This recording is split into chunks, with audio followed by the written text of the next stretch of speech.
दीपक अच्छा पढ़ा लिखा था। वैसे तो दीपक इंजीनियर था। विदेश में रहते उसे करीब 8 साल हो गए थे। सैलरी अच्छी थी। जल्दी ही उसने जीवन की सभी सुविधाएं जुटा ली। घर वालों को पैसे भी भेजने लगा। आने जाने वाले लोगों के साथ घर वालों के लिए अनेक गिफ्ट जब तक भेजता रहता, लेकिन ना वह इंडिया जाकर घर वालों से मिलने का नाम लेता और ना ही शादी के लिए हामी भरता।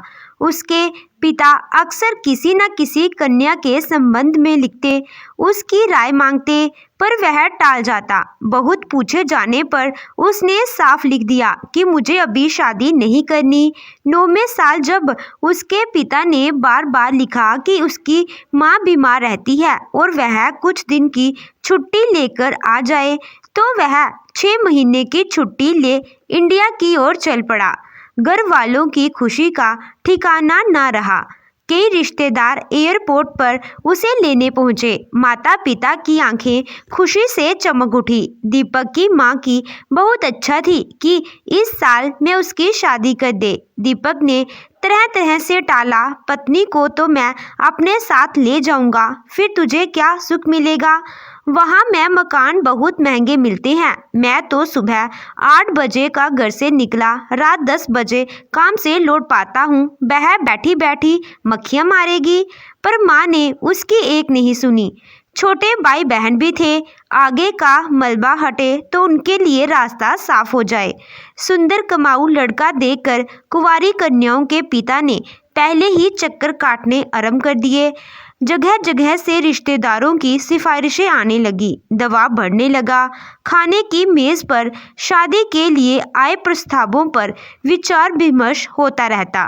दीपक को ना कोई लड़की पसंद आई थी, ना कोई रिश्ता। हार कर उसके पिता ने एक मैट्रिमोनियम साइट पर दीपक का प्रोफाइल डाल दिया। चट मंगनी पट ब्याह वाली बात थी। दूसरे ही दिन ढेर सारे फोन और ईमेल आने लगे। उन बहुत सारे ईमेल और फोन में दीपक ने 3 ईमेल को शॉर्टलिस्ट किया। इन तीनों लड़कियों के पास शिक्षा की कोई डिग्री नहीं थी। वह बहुत अधिक संपन्न घराने की भी नहीं थी। उनके परिवार निम्न वर्ग से थे।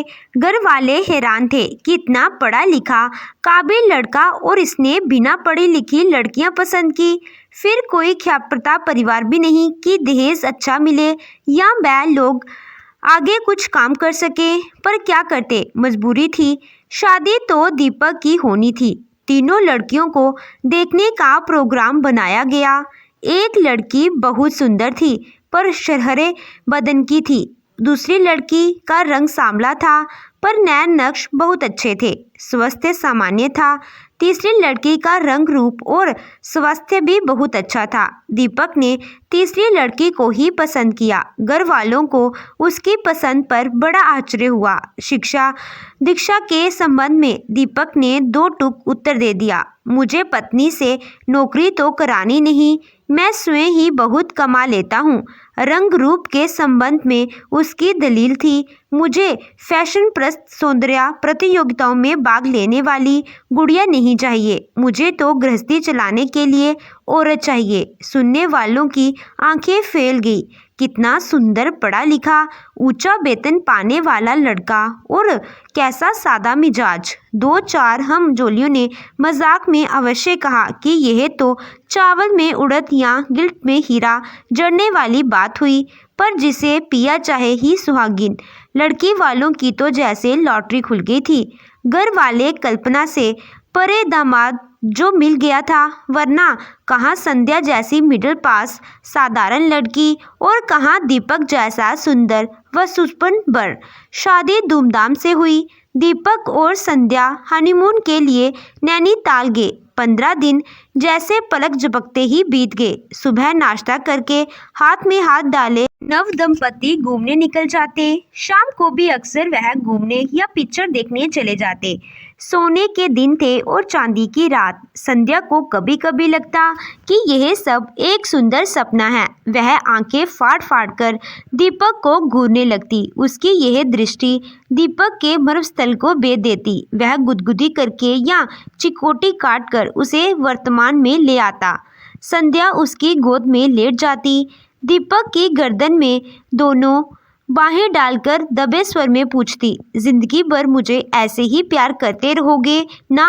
और दीपक अपने अधर झुकाकर उसका मुंह बंद कर देता, दत्त पगली कहकर उसके आंसू पोंछ देता। नैनीताल से लौटी तो संध्या के चेहरे पर नूर बरस रहा था। दीप्ति का भी अपना अनोखा सुख होता है।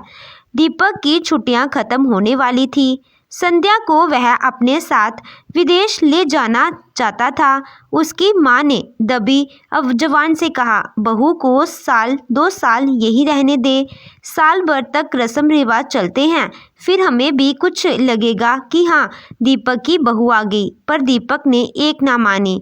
उसका कहना था कि विदेश में भारतीय खाना तो किसी होटल में मिलता नहीं, घर पर बनाने का उसके पास समय नहीं। पहले वह डबल रोटी अंडे आदि से किसी प्रकार का काम चला लेता था, पर अब संध्या को अमेरिका में ही रहना है तो बाद में जाने से क्या फ़ायदा।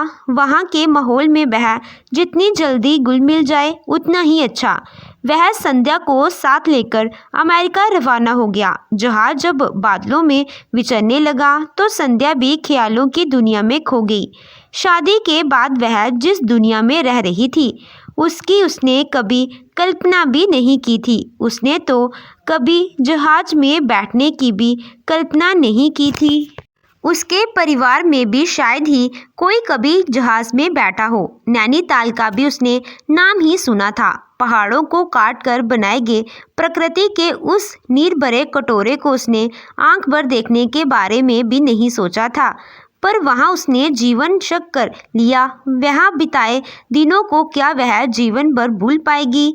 पूरी यात्रा में वह चित्र की कल्पनाओं में खोई रही। वह स्वयं को धरती से ऊपर उठता हुआ महसूस कर रही थी। दीपक इस पूरी यात्रा में गंभीर बना रहा। संध्या का मन करता कि वह उसका हाथ अपने हाथ में लेकर प्रेम प्रदर्शित करे, पर तमाम लोगों की उपस्थिति में उसे लाज लगती थी। वह नैनीताल के होटल का कमरा तो था नहीं, पर थोड़ी देर बाद ही उसका जी घबराने लगता था। उसे दीपक अजनबी सा लगने लगता था। जहाज के बाद टैक्सी की यात्रा करके अगली शाम जब वह स्थान पर पहुंचे तो संध्या का मन कर रहा था कि वह दीपक के कंधे पर सिर टेक दे और वह उसे बाहों का सहारा देकर धीरे धीरे फ्लैट में ले जाए। कड़ाके की सर्दी थी। संध्या को कपकपी महसूस हो रही थी, पर दीपक विचारों में खोया गुमसुम सूटकेस लिए आगे आगे चला जा रहा था। लून पार करके दरवाजे पर दीपक ने घंटी दबा दी। संध्या की समझ में नहीं आया कि जब वह यहाँ था नहीं तो घर में कौन होगा। जरा देर में दरवाजा खुला। एक युवती दरवाजे पर खड़ी थी। दीपक को देखते ही उसकी आंखों में समुद्र हिलोरे लेने लगा। वह तपाक से बोली, ओ दीपू, फोन क्यों नहीं किया? संध्या मन के कोर तक कांप गई। दीपक बोला, तुम्हें आश्रय में डालने के लिए। तभी उस युवती की निगाह संध्या पर पड़ी। यह कौन है? वह विस्मित होती हुई बोली। दीपक एक क्षण रुक कर बोला, एक और आश्चर्य। तीनों ने भीतर प्रवेश किया। आंतरिक ताप व्यवस्था के कारण भीतर कमरा गर्म था। दीपक टाई की गांठ ढीली करने लगा। संध्या सोफे में धंस गई। युवती कॉफी बनाने रसोई में चली गई। दीपक ने अर्थपूर्ण दृष्टि से संध्या की ओर देखा। संध्या के मुख पर सैकड़ों प्रश्न उभर रहे थे। दीपक सीटी बजाता हुआ रसोई में चला गया। थोड़ी देर में वह 3 प्याले कॉफी लेकर लौटा। पीछे पीछे वह युवती भी थी। कांपते हाथों से संध्या ने प्याला पकड़ लिया। युवती और दीपक सामने सोफे पर अलग बगल बैठ गए। वह अंग्रेजी में बात कर रहे थे। संध्या के पल्ले कुछ नहीं पड़ रहा था, पर बातचीत करने में बेतकल्लुफी से वह युवती दीपक पर झुकी पड़ी रही थी। उससे संध्या के कलेजे की कोमल रंग में ठिस उठने लगी। वह सोफे पर ही एक और लुढ़क गई। दीपक उठा, संध्या की नवज देखी, पैर उठाकर सोफे पर फैला दिया। फिर उसने एक गिलास में थोड़ी ब्रांडी डाली, पानी मिलाया। थक गई हो, दवा है, फायदा करेगी। दवा पीकर संध्या निश्चित होकर लेट गई। दीपक ने एक मोटा कंबल लाकर उसे उड़ा दिया। सुबह संध्या की आंख काफी देर से खुली। उसने इधर उधर देखा। वह रात को सोफे पर ही सोती रही थी। दीपक का कहीं पता नहीं था, ना ही कमरे में कोई अन्य बिस्तर था। वह रात की बात सोचने लगी। तभी दीपक उसके लिए चाय लेकर आया। चाय की चुस्की लेकर संध्या बोली, वह लड़की कौन थी? दीपक बोला, मिताली। संध्या ने पूछा, कहाँ गई? दीपक ने सहज ही उत्तर दे दिया, काम पर। संध्या ने पूछा, यही रहती है तुम्हारे साथ? दीपक ने स्वीकारात्मक सिर हिला दिया। संध्या बोली, कब से? दीपक कुछ सोचकर बोला, पिछले 6 साल से। संध्या ने चौंकते हुए पूछा, क्यों? दीपक बोला, हम दोनों ने शादी कर ली थी। यह सुनकर संध्या के हाथ से चाय का प्याला छूट गया। आश्चर्यचकित स्वर में, मानो अपने कानों को जुटलाते हुए, वह निराश के पहाड़ को पल बल के लिए एक ओर सरकाकर सारी जीवन शक्ति संचित करके बोली, शादी? पत्थर बने दीपक ने फिर स्वीकृति में सिर हिला दिया। संध्या पर जैसे गाज गिर पड़ी हो। सपनों का ताजमहल टुकड़े टुकड़े हो गया था। हंसती गाती नाचती हुई परी के जैसे किसी ने पंख काट दिए हो और वह पाताल की किसी कठोर चट्टान पर पड़ी छटपटा रही हो। क्षण भर ठगी सी रह जाने के बाद उसने माथा पीट लिया। वह रोती जा रही थी और बिना उत्तर की प्रतीक्षा किए शून्य में सवाल लेकर जा रही थी, फिर तुमने मुझसे शादी क्यों की? मेरे घर वालों को क्यों धोखा दिया? मेरी जिंदगी क्यों खराब की? मुझे यहाँ क्यों लाए? मुझे रंगीन सपने क्यों दिखाए? मैं तुम्हें क्या समझती थी, पर तुम तो कुछ और ही निकले, झूठे, बेईमान। उसकी मुद्रा से लग रहा था कि वह दीपक का मुंह नोच डालेगी। दीपक उसके पास आकर अपनी मजबूरी बताने लगा, मिताली के कारण ही मुझे अच्छी नौकरी मिली। उसका बाप इस कंपनी का ऑनर है। मिताली उसकी बेटी है। वह सुंदर है, पढ़ी लिखी है, स्वयं भी उसी कंपनी में काम करती है। उसे तो मेरे जैसे कितने ही मिल जाते, परदेश में कौन किसे पूछता है। संध्या ने अपने पास आते हाथों को एक और झटक दिया और फुफकारती हुई बोली, फिर ब्याह रचाने की क्या जरूरत थी? बीवी के बिना पल भर भी नहीं रह जाता था तो इसे साथ ही देश ले आते। वहाँ यह सब नाटक करने की क्या जरूरत थी? दीपक ने समझाने की कोशिश की, मैंने शादी की किसी को खबर नहीं दी थी। घर वाले ना जाने क्या सोचते। फिर वहाँ छोटे भाई बहनों के रिश्ते होने में दिक्कत आती। माँ बाप की खानदान की शान मिट्टी में मिल जाती। मिताली को वहाँ कौन स्वीकार करता? संध्या बबक उठी। अपने खानदान की इज्जत के लिए दूसरे की इज्जत पर डाका डालना कहाँ की भलीमानसता है? छिपाए रखना था तो वह कह देते कि मुझे शादी नहीं करनी। कोई जबरदस्ती तो तुम्हारे गले में अपनी लड़की बांध नहीं देता। तब तो अखबार में छपाया था, दुनिया भर के स्वजबाग दिखाए थे। दीपक बोला, माँ बाप का दिल भी तो नहीं तोड़ा जा सकता था। वह हर मेल में एक ही रट लगाए रहते थे। इसीलिए मैंने अधिक पढ़ी लिखी या ऊंचे परिवार की लड़की नहीं देखी। संध्या रोते हुए बोली, पढ़ी लिखी होती तो कोर्ट कचहरी जाकर ऐसी तैसी कर देती, अलग रहकर कमाकर खा तो सकती थी। ऊंचे खानदान की होती तो घर वाले जरा सी भनक पड़ते ही नाक में नकेल डाल देते। बोले बाले गरीब लोगों को जाल में फंसा लिया। दीपक अपनी सफलता पर मन मन मुस्कुरा रहा था। संध्या फिर भड़की, मेरी माँ का माथा तो बराबर ठनकता था। इतने पढ़े लिखे और कमाऊ लड़के को और कोई लड़की क्यों नहीं जची? माँ ने तो पिताजी से अमेरिका में किसी अपने के जरिए से तुम्हारी जांच पड़ताल करने को भी कहा था, पर वह मामूली आदमी कहाँ से पता लगाते? कोई बड़ा आदमी होता तो घर बैठे सारी असलियत मालूम कर लेता। दीपक ने मुस्कुराते हुए कहा, जो हो गया सो हो गया, अब गुस्सा छोड़ो। जब देश चला करेंगे तो तुम मेरे साथ पत्नी के रूप में चला करोगी।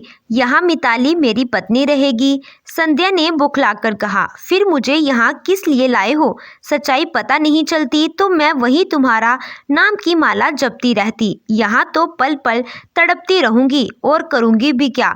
दीपक आपे से बाहर होते हुए बोला, तुम मकान की सफाई करोगी, खाना पकाओगी, बर्तन धोगी, कपड़े साफ करोगी, प्रेस करोगी, सभी काम करोगी। संध्या बोली, तब तो देश से एक नौकरानी ले आते। तुमने मेरे साथ शादी का ढोंग क्यों रचाया? दीपक कड़वा सा मुंह बनाकर बोला। वास्तव में नौकर की ही जरूरत थी। यहाँ नौकर मिलते नहीं, मिलते हैं तो बहुत महंगे, फिर भरोसे के भी नहीं होते। हम दोनों काम करते हैं, घर की देखभाल कौन करे? संध्या फफक कर रोने लगी। मुझे मेरे घर वापस पहुंचा दो, मेरा टिकट कटा दो, मैं यहाँ नहीं रहूंगी। दीपक मुस्कुराता हुआ बोला। अब तुम कहीं नहीं लौट पाओगी। टिकट कटाना इतना आसान नहीं, हजारों रुपए किराया लगता है। कम पढ़ी लिखी, साधारण पर स्वस्थ लड़की मैंने इसलिए तो छांटी थी। फिर तुम्हें तकलीफ क्या है? अच्छा खाओ, अच्छा पियो। मिताली की अनुपस्थिति में तो तुम ही मेरी बीवी रहोगी।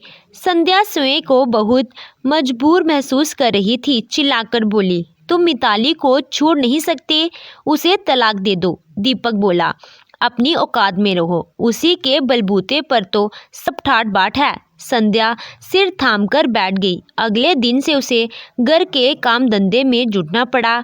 दीपक और मिताली सुबह 8 बजे काम पर निकल जाते। संध्या को घर में ताले में बंद कर जाते, शाम को लौटते।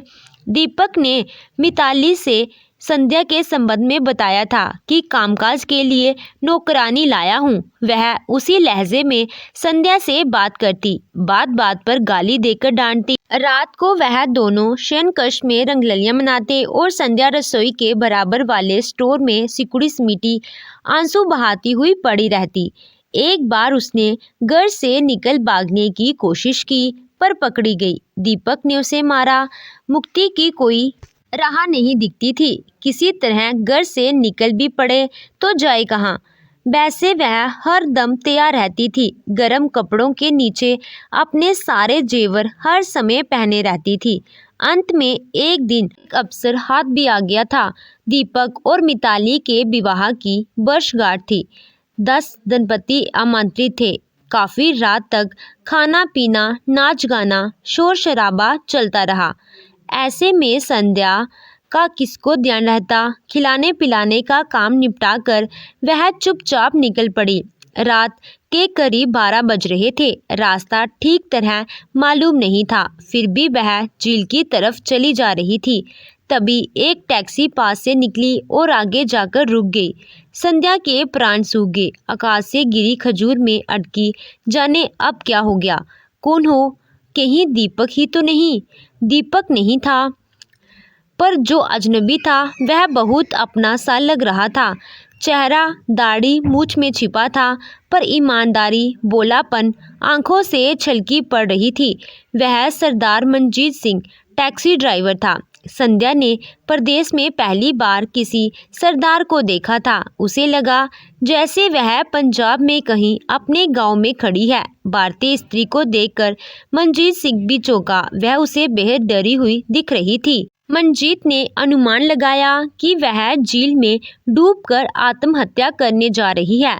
उसने अधिक पूछताछ न करके टैक्सी का पीछे का द्वार खोलकर एक प्रकार से जबरन संध्या को भीतर धकेल दिया। अपने डेरे पर पहुंचकर संध्या को सब तरह से तसल्ली देकर उसकी आपबीती सुनी। संध्या ने जब कहना बंद किया तो मनजीत सिंह की आंखें नम हो चुकी थी।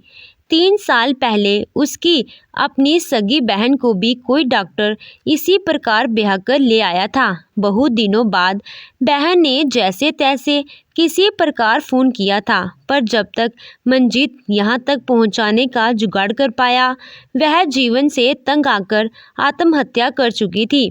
उसने ऐसे कितने ही किस्से सुनाए कि किस प्रकार प्रवासी भारतीय छुट्टियों में दहेज जाने पर विवाहित होते हुए भी दूसरी शादी कर लेते हैं। कोई तो मोटा दहेज भी समेट लेता है। उस लड़की को फिर रखेल की तरह रख लेते हैं। पतिव्रता भारतीय स्त्री पति को सब कुछ मानने वाले रो धोकर जिंदगी से समझौता कर लेती है। जिस हाल में पति रखे उसी में खुश रहने की कोशिश करती है। कुछ तो इतने नीच होते हैं कि अपनी पत्नी को बेच तक डालते हैं। अक्सर ऐसी शादियां झटपट हो जाती हैं। लड़के की सामाजिक और आर्थिक स्थिति का सब देश में किसी को पता नहीं रहता। जैसा कह दिया वैसा मान लिया। लड़कियों को भी विदेश घूमने का चाव रहता है। इससे अभिभावक का बोझ सहज ही हल्का हो जाता है। कन्या के साथ क्या बीत रही है, कौन देखने आता है, किसको खबर मिलती है। मंजीत ने संध्या के आंसू पोंछे। वह मंजीत से भारत पहुंचा दिए जाने की जल्दी कर रही थी, पर मंजीत ने कहा कि अपराधी को भी तो कुछ दंड मिलना चाहिए। उसने अपनी जान पहचान के एक वकील से सलाह की। उसने संध्या के घर फोन कर शादी पर छपे निमंत्रण पत्र की तिथि, शादी में खींचे सभी फोटोग्राफर की प्रतियां मंगाई। वकील के माध्यम से यह सब चीज मिताली के पिता को दिखाई गई। वह करोड़पति एकदम भड़क गया। दीपक से बात करने से पहले उसने दीपक और संध्या के कुछ युगल चित्र मिताली को दिखाए। शादी के फोटो मिताली गंभीरता से देखती रही। शायद वह उसे कोई धार्मिक रीति रिवाज समझ रही थी। वर वधू के वेश में दीपक व संध्या ठीक से पहचाने भी नहीं जा रहे थे, पर नैनीताल के फोटो देखकर तो मिताली एकदम बिदक गई। कहीं झील में नाव पर, कहीं पहाड़ी की चोटी पर, कहीं जुल्फे संवारते हुए, कहीं शरारत से मुस्कुराते हुए चित्रों से दिलों की धड़कनें साफ सुनाई पड़ रही थी। इन चित्रों में संध्या को मिताली ने पहचान लिया। घर पहुंचते ही उसने दीपक की खबर ली। तुम तो उसे नौकरानी बताते थे, क्या तुमने उससे शादी नहीं की है? तुमने ऐसा क्यों किया? आखिर मुझ में क्या कमी थी? क्या मैं सुंदर नहीं थी? क्या मुझे सलीका नहीं आता था? क्या मैं कम पढ़ी लिखी थी? क्या नहीं था मुझ में? तुम्हें नौकरी दिलाई, फ्लैट का मालिक बनवाया, गाड़ी दिलाई, क्या नहीं दिया? लेकिन तुम और उसने गुस्से में गालियां बकनी आरंभ कर दी। दीपक ने समझाने की बहुत कोशिश की, पर उस रात मिताली ने कश के दरवाजे नहीं खोले। स्टोर में जहां संध्या रात काटती थी, वहीं उसे भी करवटें बदलनी पड़ी। वह बहुत परेशान था। संध्या गायब हो चुकी थी। वह अब कहाँ है, उसे इस बारे में कोई पता नहीं था। यह तो वह जान चुका था कि अभी वह वही अमेरिका में है। वैसे उसका जाना भी मुश्किल था। उसके पास किराए के पैसे कहाँ थे? ना ही वह कुछ तो तरीका जानती है, पर आखिर मिताली को किसने भड़का दिया? वह कुछ तालमेल नहीं बैठ पा रहा था। संध्या के गायब हो जाने की उसे इतनी चिंता नहीं थी जितनी मिताली के ऐंठ जाने की। सोने का अंडा देने वाली मुर्गी यदि किनारा कर गई तो संध्या के बारे में उसे लगता था कि वह रेल या ट्रक से कहीं मर कट गई होगी, या उसने किसी प्रकार से आत्महत्या कर ली होगी। उसे तो मिताली की चिंता थी। अगले दिन कंपनी के डायरेक्टर और मिताली के पिता ने उसे अपने कक्ष में बुलाया और स्पष्टीकरण देने के लिए कहा। दीपक के चिंतित चेहरे को देखकर कोई भी सच्चाई का सहज अनुमान लगा सकता था। उसने अपनी सफाई देते हुए कहा कि इस सारे कांड के पीछे कोई ऐसा आदमी है जो डरा धमकाकर अपना काम निकालना चाहता है। व्यवहार कुशल डायरेक्टर ने दीपक को 1 सप्ताह का समय दिया। संध्या का मन अमेरिका में बिल्कुल नहीं लग रहा था, पर प्रश्न यह था कि वह घर जाने का साधन कैसे जुटाए, किसके साथ जाए। सहमते सहमते उसने मंजीत से अपना प्रस्ताव प्रकट किया। मंजीत को कोई आपत्ति नहीं थी। यहाँ का काम तो उसका वकील संभाल लेगा। उसकी कोई विशेष आवश्यकता भी नहीं थी, केवल ठीक से प्लीता लगाने की बात थी। वह काम हो ही चुका था, अब तो विस्फोट की प्रतीक्षा थी। पर सवाल यह था कि वह स्वदेश लौटे तो कैसे? मंजीत भी कोई धना सेठ तो था नहीं। 3 साल में टैक्सी चलाकर यहाँ जो कमाया था, उससे टैक्सी खरीद ली थी। फड़क आदमी या मस्त रहता था। संध्या ने जब अपने जेवर उसके सामने रखे तो वह उसकी समझदारी का कायल हो गया। बोला, देसी, तूने तो पढ़े लिखों के भी कान काट दिए। वह संध्या को देसी कहकर पुकारता था। मंजीत ने भी वतन लौटने का प्रोग्राम बना लिया। न्यूयॉर्क में उसके कुछ जानकार लोग थे और टैक्सी और जेवर का ठीक ठाक सौदा हो गया। बिना पूर्व सूचना के एक शाम संध्या मंजीत के साथ सात समुंदर पार कर अंबाला में अपने घर के द्वार पर खड़ी थी। घर वाले हैरान थे। बच्चों को सो जाने के बाद संध्या ने अपनी करुण कहानी घर वालों को सुनाई। पीठ पर मार के निशान दिखाए। उन्हें बताया कि घर से भागते समय उसे यह आशा नहीं थी कि अब वह कभी माता पिता से मिल भी सकेगी। मंजीत का वह लाख लाख शुक्रिया कर रही थी। वह नहीं मिलता तो पता नहीं आज मैं कहाँ होती। संध्या की माँ ने अपने पति को आड़े हाथों लिया। मुझे तो दाल में काला पहले ही नजर आया था, पर तब कैसे टसक्कर बोले थे कि तुझे तो चांद में भी दाग नजर आता है। संध्या के पिता ने माथा पीट लिया। वाकई मेरी आंखें चुंधिया गई थी। हमें अपनी हैसियत देखनी चाहिए थी। हमारे लिए तो मंजीत जैसा सीधा साधा आदमी ही ठीक रहता। अगले दिन मंजीत ने संध्या के पिता से अकेले में बातचीत की। अमेरिका में जो कुछ हुआ उसके बारे में बतलाया और वकील दोस्त द्वारा दिए गए ज़रूरी कागज़ संभवाए। इनके दीपक और मिताली के पहले हुई शादी की रजिस्ट्री की नकल भी थी। वहाँ के एक साप्ताहिक में प्रकाशित नव दंपति का चित्र और शादी के प्रकाशित समाचार की कतने भी थी। मंजीत ने कहा, आप पूरे मामले पर ठंडे दिमाग से सोच लें, दोस्तों और रिश्तेदारों से सलाह ले लें, फिर जैसा उचित समझे करें। यहाँ की अदालत में धोखाधड़ी का मुकदमा चलाया जा सकता है। दीपक को दिन में तारे नजर आ जाएंगे। यहाँ आकर पैरवी करने में नानी याद आ जाएगी। अखबारों में भी खबरें छपेंगी। खानदान की शान की सब टसक निकल जाएगी। इसके विदेश में बसे उन भारतीयों को भी सबक मिलेगा जो इस तरह की हरकतें करते हैं। अंतिम वाक्य कहते कहते उसका गला भराया, आंखों से आंसू झरने लगे। तब उसने अपनी इकलौती बहन का किस्सा सुनाया। संध्या के पिता ने उसे छाती से लगा लिया। आंसू पोंछे, अपनी गरीबी स्वाधीनता का दुखड़ा रोया। मुकदमे की भाग-दौड़, परेशानी उठाने में असमर्थता प्रकट की। मंजीत ने यह कहकर विदा ली, मेरे लायक सेवा हो तो बता देना। मेरा यह पता है, मुझे तो टैक्सी चलानी है। वहाँ नहीं, यही चला लूँगा। जैसा ठीक समझे तय कर लें। संध्या के पिता ने अपनी पत्नी से बात की। दोनों ने संध्या के दिल की था ली। वह दीपक के साथ किसी कीमत पर रहने को तैयार नहीं थी। सगे संबंधियों से राह ली। 15 दिनों बाद अदालत में मुकदमा दायर किया गया।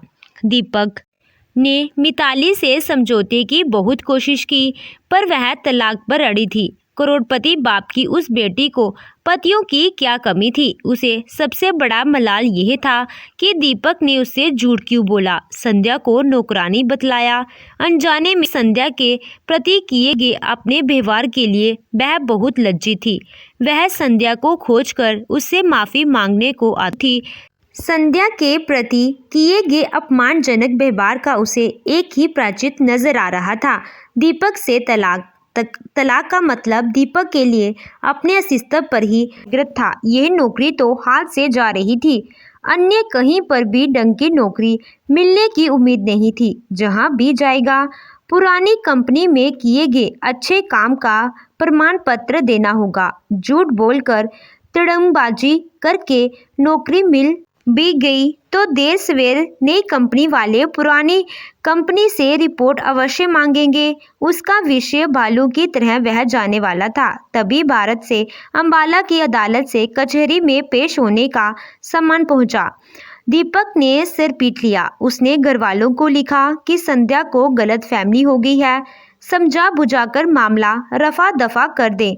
दीपक के पिता अंबाला जाकर संध्या के पिता से मिले और सब जानकर सभ्य विस्मित रह गए। उन्होंने संध्या के पिता को मुकदमा वापस लेने के लिए बहुत मिन्नतें खुशमत की, ले देकर मामला खत्म करने की बात की। बिचौलिया द्वारा 50 लाख रुपए तक की पेशकश की। उसने कहा, इस रकम से वो संध्या की कहीं दूसरी जगह शादी कर दे। संध्या किसी कीमत पर समझौता करने के लिए तैयार नहीं थी। नारी के प्रति कोष की अग्नि सहज ही ठंडी नहीं होती। मिताली ने भी दीपक को नहीं सत्कारा। नौकरी भी गई और पत्नी भी। वह कहीं मुंह दिखाने लायक नहीं रह गया था। अंबाला आकर उसने संध्या के घरवालों से माफ़ी मांगी। संध्या के सामने गिड़गिड़ाया, किसी समय किए अपने प्यार की दुहाई दी। पर संध्या ने अपने दिल की स्लेट पर से उसका नाम सदा सदा के लिए मिटा दिया था। मुकदमे की हर तारीख से दीपक के कदम जेल से फाटक की तरह बढ़ते गए। उसके नामी गिरामी वकील द्वारा फैलाया गया गलत फहमी का कोहरा सच्चाई की किरणें सहन नहीं कर पाता था।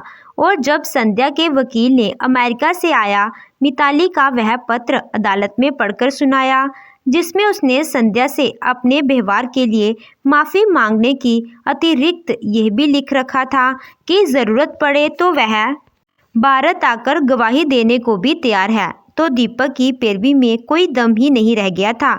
अगली तारीख पर निर्णय सुना दिया गया। दीपक को 3 साल के कठोर कारावास का दंड दिया गया।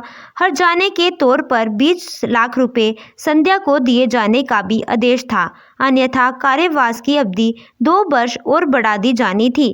न्यायाधीश ने अपने निर्णय में टिप्पणी देते हुए प्रवासी भारतीय के साथ अपनी पुत्री का विवाह करने वाले अभिभावकों को चेतावनी दी कि उस देश में स्थित भारतीय दूतावास के माध्यम से संबंधित व्यक्ति के संबंध में पहले पूरी जानकारी पता कर लेनी चाहिए, तभी रिश्ता पक्का करना चाहिए। एक सही कदम उठाने के लिए संध्या की पूरी सराहना की गई। उसे अपने मनपसंद व्यक्ति से शादी करने की पूरी छूट दी गई। सैकड़ों लाखों का केंद्र बनी संध्या। जब वह अदालत से बाहर निकली तो मंजीत सिंह अपनी टैक्सी के पास टहल रहा था। संध्या की आंखों से खुशी और विजय के आंसू निकल पड़े।